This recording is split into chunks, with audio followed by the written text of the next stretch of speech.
Bismillahirrahmanirrahim. Assalamualaikum warahmatullahi wabarakatuh. Saya Nafat Rohman dari Rombel SI11 ingin mempresentasikan sebuah laporan tugas akhir dari mata kuliah Sistem Informasi SDM. Nah, pada tugas akhir ini saya mengambil sebuah judul yakni penerapan Sistem Informasi SDM dengan orang HRM untuk manajemen kepegawaian Sekolah SMK Tosina. Nah, sini ada konten, yakni apa yang ingin saya bahas pada presentasi kali ini. Yang pertama ada latar belakang, kemudian ada tujuan dan batasan, ketiga ada metode penelitian, keempat analisis dan pembahasan, dan terakhir kesimpulan dan saran. Kita masuk ke yang pertama, jadi latar belakang. Oke. Dalam konteks penerapan sistem informasi SDM yang menggunakan orang HRM untuk manajemen kepegawaian Sekolah SMK Tursina, terdapat beberapa penelitian terkait implementasi sistem ini. Salah satunya adalah penelitian yang dilakukan oleh salah satu sekolah di SMP IT Al-Qudwah. Tujuannya yakni untuk mengimplementasikan orang HRM dengan menggunakan modul seperti PIM atau Personal Information Management, kemudian modul ISS atau Employee Self-Service, kemudian modul Leave atau modul cuti, dan modul lainnya. Nah, sini ada tujuan dan juga ada batasan. Tujuan dari penerapan sistem pada informasi SDM menggunakan orang RM, yakni adalah untuk meningkatkan efisiensi dan efektivitas manajemen kepegawaian yang ada di Sekolah SMK Tursina ini. Nah, dan juga ada batasan. Nah, batasan ini adalah pertama, ada fokus pada penerapan sistem informasi SDM menggunakan orang RM. Jadi, batasannya khusus di menggunakan orang RM, tidak menggunakan software lainnya. Kemudian batasan kedua adalah terbatas pada manajemen kepegawaian Sekolah SMK Tursina. Jadi, khusus kepada manajemennya aja diolah dengan menggunakan orang RM ini. Dan yang terakhir ada tidak mencakup evaluasi kinerja secara menyeluruh. Jadi, terbatas. Jadi, batasannya ada 3. Berikutnya, ada metode penelitian. Metode pengumpulan data maksudnya. Oke.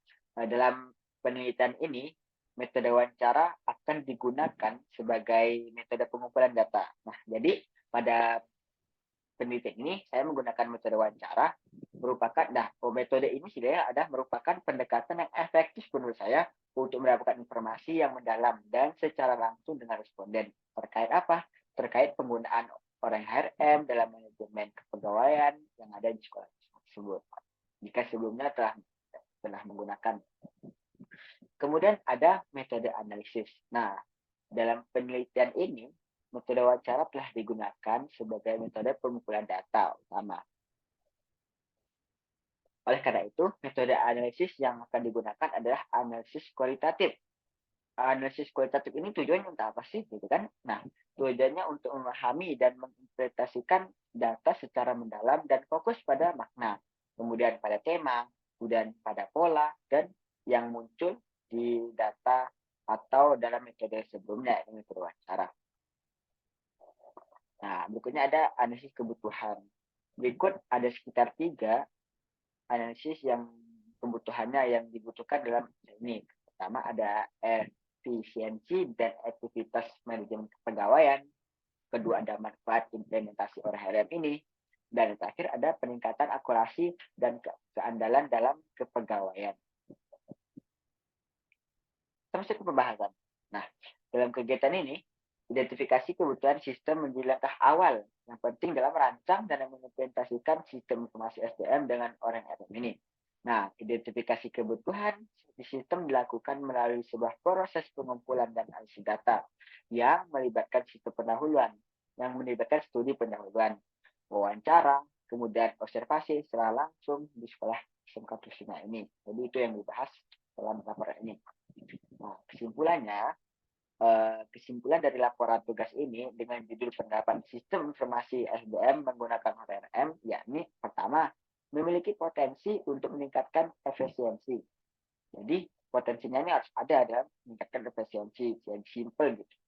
Dan kedua adalah pengumpulan dan analisis data telah memberikan pemahaman yang mendalam. Dan yang ketiga, dengan orang HRM ini dapat memberikan manfaat tentunya. saran. Nah, saran untuk meningkatkan pengelolaan pegawaian di SMK Tursina, saya merekomendasikan untuk menerapkan sistem ini dengan OSM karena sistem ini mudah digunakan. Dan langkah pertama apa? Ya adalah melakukan sosialisasi kepada seluruh pihak terkait manfaat sistem ini dalam meningkatkan efisiensi dan aktivitas pengelolaan pegawai di sekolah SMK tersebut, SMK Tursina. Nah, mungkin itu yang dapat saya sampaikan. Lebih kurang saya maaf. Assalamualaikum warahmatullahi wabarakatuh.